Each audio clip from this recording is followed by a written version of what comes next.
Hello my dear students. In our last topic we have discussed about the resistance. Today our next topic is combination of resistance. In a previous topic we have seen what the resistance are. Today in this topic we will discuss how these resistance are connected. Suppose you are having a two resistance. Now the question it arises how you will connect the two resistance. You are having the two options. Either you will join the two resistors hand by hand like this, or you can join the two resistors like this. So we are having the two different method of combining the resistance. So here the first method is known as a series method and the second method is known as a parallel method. Suppose you are having the two resistors. The first resistance, let it be R1. Here see, and second resistance, let it be R2. When you have combined the two resistors hand in hand, hand in hand, the such type of combination is known as a series combination. And another case, you are having a parallel combination. Suppose you are having one resistance that is R1 and another resistance that is R2. If you have arranged the two resistors parallel to each other such that they are having a common ends, then this type of combination is known as a parallel combination of resistance. So in this manner we are having the two way to combine the resistance. Now let's discuss about these two type of combination one by one. The very first type of combination is the series combination. Here we have seen that we have arranged the two resistors hand in hand. Let's derive. Now suppose you are having the two resistors. Now you have to calculate the total resistance, overall total resistance of the conductor. Then how you will find or calculate the total resistance of the two resistance. Let's start a derivation first for the series combination.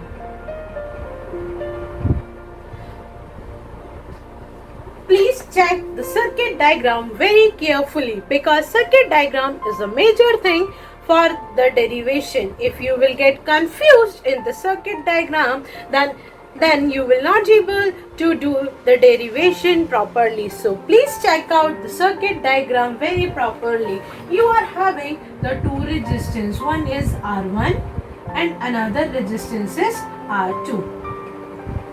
Now let's connect these two resistors with a battery. This is a battery whose voltage is a V and here is a key. We all know very well that the current always flows from the positive potential to the negative potential. Here the positive potential is the longest line and the shortest line is known as the negative potential. So current it will flows from here. Let I current flows through the conductor. Now the current it start flowing from here. It reaches here till here. Now the current got a way direct to enter in the R1. Here a direct way for the current is there that it can enter directly into the R1. The current will directly enter into R1. From R1 it will move forward and after moving forward it will enter into R2 and hence the current it moves towards the negative terminal. Here you have seen that the total voltage of the battery is V. V is the total voltage of the battery. This voltage is divided further into the two parts. When the current it flows with the first resistance, the voltage over here is V1 and for the resistance R2 the voltage over here is V2, and hence the total voltage over here V is equals to V1 plus V2. What we can write, V1 and V2, it is what?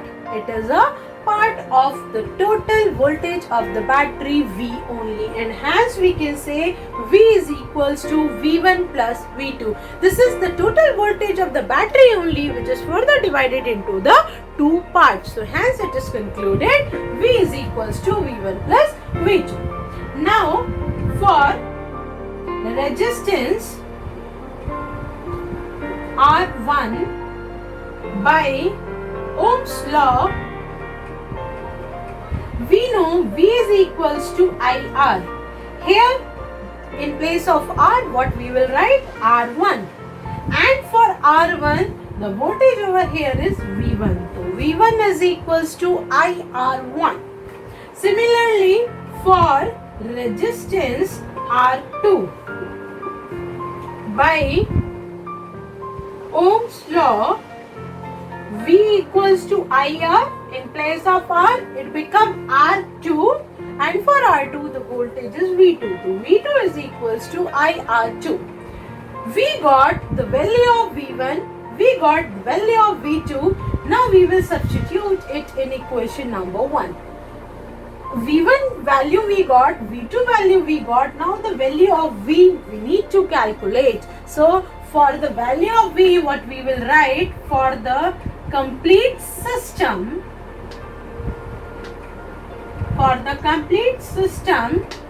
by Ohm's law, V is equals to IR.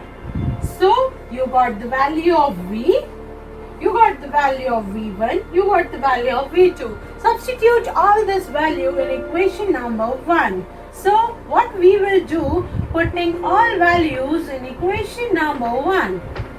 Hence we conclude, in place of V, what we can write? IR.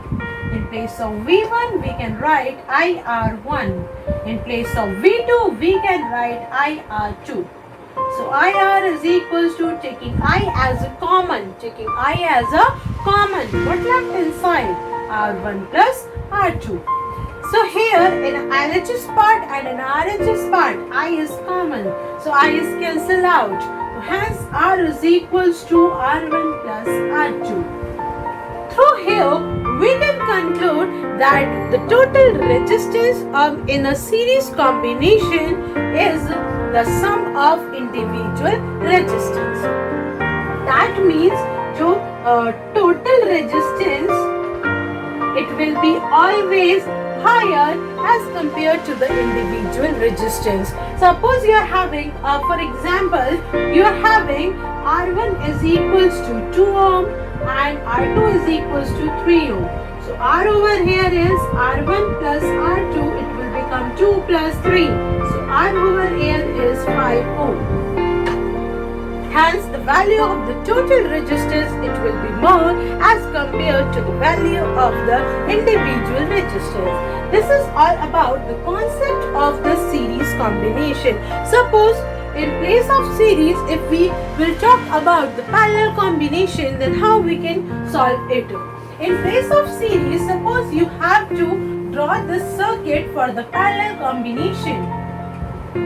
In a parallel combination, we all know very well that two resistors, they are connected with each other parallelly.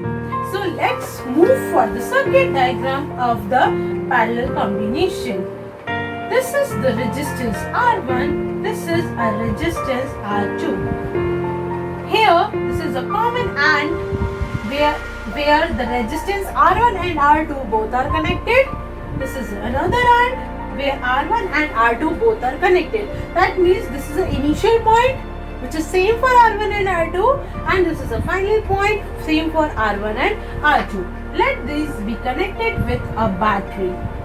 This is the key, and here the V voltage is there. Since they are having a common AND, hence the voltage over here, it remains constant. Whatever the voltage it will be supplied, it will remain same for R1 as well as for R2. There will be no differentiation between the.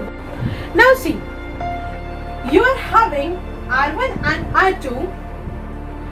The current, it flows from the positive terminal. So here the I current, it start flowing. This is a point where I reach. Now I is in confusion that it will move to which end, because the I is having a two part. Either it can move to R1 or it can move to R2. So here a confusion comes in a mind for the current. So what the current will do, it will divide itself into the two parts such that it will go partial to R1 and partial to R2. The current which moves toward the R1 is defined as I1, and the current which moves toward R2 is defined as I2. Here the I1 current, it moves and it will comes over here. Here I2 it moves and it will moves here. This is a point where again I1 and I2 meets. When I1 and I2 again it meets, it comes out in the form of I, because it enters in the form of I, and at this point they divide itself. So again at this point they meet and it comes out as a I. So what we can write over here, I is equals to I1 plus I2. What is I over here? I is equals to I1 plus I2. Same as we have done in a series combination, what we will do here, we will take out the value of I, we will take out the value of I1, and we will take out the value of I2. So how we will do? First we will do for the resistance R1. For resistance R1, we all know by Ohm's law, we need to find value of I. I is equals to V upon R.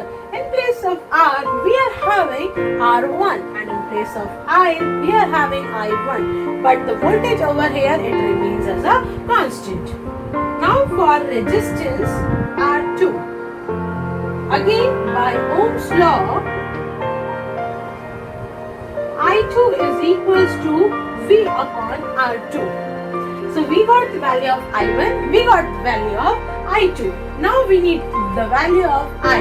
What we will do? For the complete system, by Ohm's law, we all know that I is equals to V by R.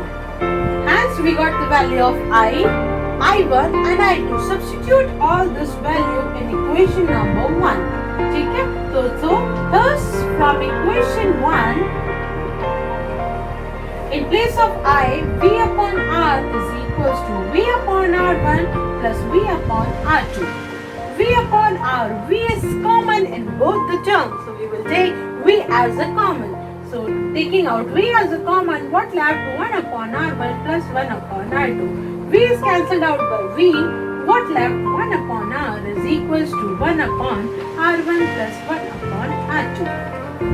Hence, the total resistance over here is the sum of reciprocal of the individual resistors. That means the total resistance over here is smaller than the individual.